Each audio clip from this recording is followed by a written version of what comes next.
So that it's up to them to identify where, because they're already into a context of mixed signals. One thing I wanted to show you before it got too late is that this Boule, in fact, picks their people and makes their people leaders. And this is from the book on the Rockefeller family. And this is in the index, in the footnote on page 424. It talked about how Whitney Young wouldn't come against the Rockefellers at the Charlottesville massacre. And this talks about how the Rockefellers do most of their Boule leaders. Junior had maintained, as Junior Rockefeller, had maintained the contact with black organizations begun with his involvement in Tuskegee, Hampton, Spelman, and other southern colleges at the turn of the century.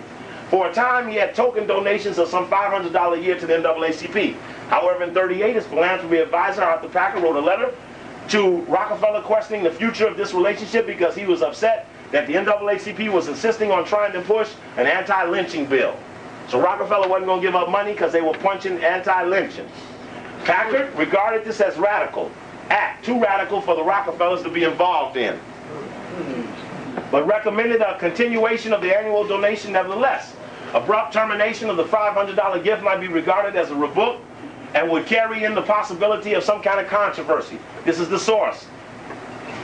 At the same time, as NAACP filed Rockefeller Family Archive. At the same time, he was concerned about the radical program of the NAACP. However, Packard was enthusiastically behind the program of the Urban League, beginning with their support of the organization in the 1920s. The Rockefellers were contributing nearly 35% of the League's budget by 1940, and were deeply involved in the internal affairs and management. After returning from the Army, Winthrop Rockefeller, who went to Arkansas, became governor, went on the League's board of trustees, and in 1952 contributed $100,000 towards a permanent headquarters. When Winthrop left for Arkansas and the League began to drift, the Brothers Fund, that's Rockefeller Brothers Fund head Dana Creel, searched for someone to take over the leadership role. This is Rockefeller looking for someone to run the Urban League. Creel wrote Winthrop, "I have had several talks with Lindsey Kimball about the Urban League situation and the possibility of going on the board to see what he could do from the inside. 1, to strengthen the board, sharpen the possibility, and redirect the program. 3, help in the selection of Granger Lester's aging white director of the League's successor." Urban League files, Rockefeller Family Archives. Kimball, who became chairman of the League's board, had heard Whitney Young speak in 57 Sociology Convention. Then a professor at Southern Negro College, Young had reached the top of his profession. He had reached the top of his profession. He had little or no hope of being hired by a northern school. He was receptive to Kimball's suggestion that he belonged in the action arena. Here's a white man said, "Look, nigga, you belong in the action arena." Kimball then arranged for both Young and his wife to receive a 2-year general education. That's Rockefeller. That became the Rockefeller Foundation. General Education Board Fellowship for postgraduate work at Harvard. Meanwhile, he persuaded Granger to step down, softened the blow by a grant for a 2-year traveling fellowship from the Rockefeller Foundation. With Granger out of the picture, Kimball installed Young as the Urban League's executive director. It says, in the next decade, Young, who had joined King, Wilkins, and Farmer as the movement's big four, would raise the League's budget from $325,000 to $6 million, making it the country's blue chip civil rights organization. And it goes on to tell you that Rockefeller gave most of that money. That's the creation of a Boule. It isn't just that they were trained in those Negro schools of which most presidents are Boule, but the fact that for doing that, they would be picked and put in places, and that picking and putting was the authority of the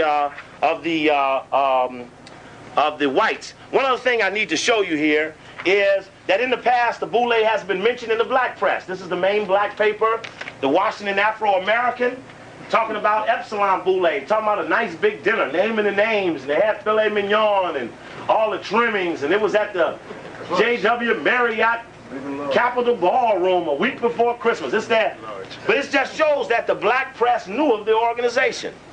But their writing on the organization has been puff pieces like this. Continued success to all members of the area Boule, D.C., Maryland, and Virginia, and to others throughout the nation. That's the Washington, D.C. paper, the Afro-American. Here's the Amsterdam News, a very aggressive black newspaper in New York. Here's a Boule dinner there, with the Sigma Pi Phi and thanking the families and listing the names. Again, my suggestion is that the black press has known and has never told. And the reason that they've never told is that many of those founding members of the various black presses are Boule families. And that's in a lot. Yes, brother? I didn't want to get too far because I wanted to throw that in when we were talking about all that survival thing. But for the brothers that are real hardcore and want to be up on some things, you need to get a copy of the Army Field Manual mapping book. That's the name of it. Official training manual teaches you how to navigate the Earth with a lens-added compass. Just like the lens on the camera. Lens-added compass. One good book you'll need, and another good book you'll need is the Alchemist Cookbook. You can get these at survival stores. Teach you all the little neat tricks. These are the particular tools that all the mercenary groups throughout the world train with. The reason they use the Army Field Manual and Map and Contour book is that that's the standard. Because the U.S. Army's been at it a while, and that's the best book you can get on the subject. Also, they have these urban guerrilla units out and their base of operation out here is in Monterey, California. That's the U.S. Army. These boys didn't come out doing the ride. They wear black suits, black berets, and they're kind of relaxed, and you know, that 3510 is not there. You know, that neat cut military look. Matter of fact, they're taught to look relaxed, not the shades and all that. Because they want to use them during the day. They're not military personnel. Right. All spook units. And I can show you that that those various units are being told now to move into communities. They're taking simple positions as grocery store baggers, crossing guards, traffic coordinators. And I'm going to tell you something. Just yesterday, for the first time, I saw one of them damn streets with them cameras over the intersection. Y'all ought to be ashamed of yourselves. They're going to whip that on every nigga in the country because you let it happen to you. You're the only city in the country with cameras over the intersections. And it shouldn't be no night. You shouldn't be throwing rocks up there trying to bust the damn lenses. This is unheard of. What you say, brother?